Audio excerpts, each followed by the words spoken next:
భారత communist party CPM Badvel పట్టణ committee ఆధ్వర్యంలో భారత రాజ్యాంగం, సోషలిజం, లౌకికవాదంపై సిపిఎం కార్యకర్తలకు ఓపెన్ స్టడీ సర్కిల్ నిర్వహించారు.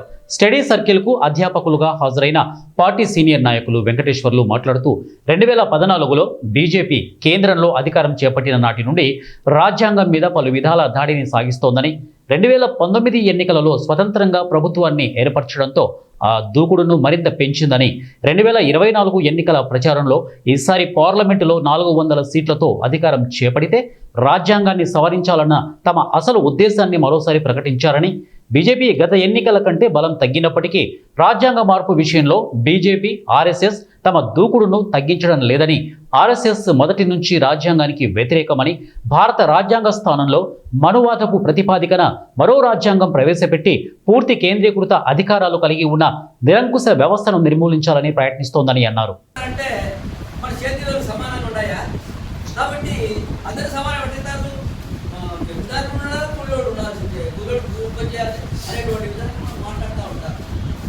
కొంతమంది ఈ రిజర్వేషన్లను తీసేద్దాం, కొంతమంది ఈ ఉచిత పథకాలు ఇస్తే ఆ ఉచిత పథకాలను తీసేయాలా?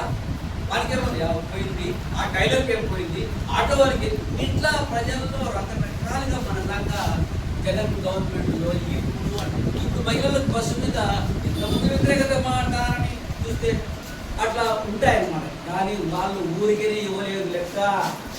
పెట్టుబడిదారీ విధానం సంక్షోభంలో పడింది.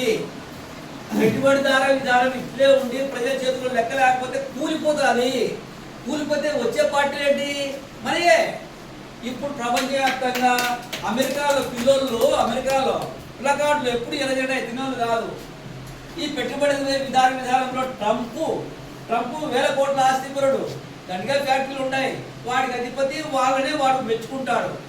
కానీ ఇక్కడి పోయిన వాళ్ళు ప్రపంచవ్యాప్తంగా ఉన్న పిల్లలంతా ఈరోజు సోషలిజం వైపు జెండాలు ఎత్తి పలుకుతూ ఉంటారు. అంతేందుకు మన దేశంలో బీజేపీ ఉంది, ఇందులో శ్రీలంకలో ఏముంది? ఏ పార్టీ అధికారంలో ఉంది? శ్రీలంక కనుకోండి, కమ్యూనిస్ట్ పార్టీ. ఇందులో శ్రీలంకలో కమ్యూనిస్ట్ పార్టీ అధికారంలో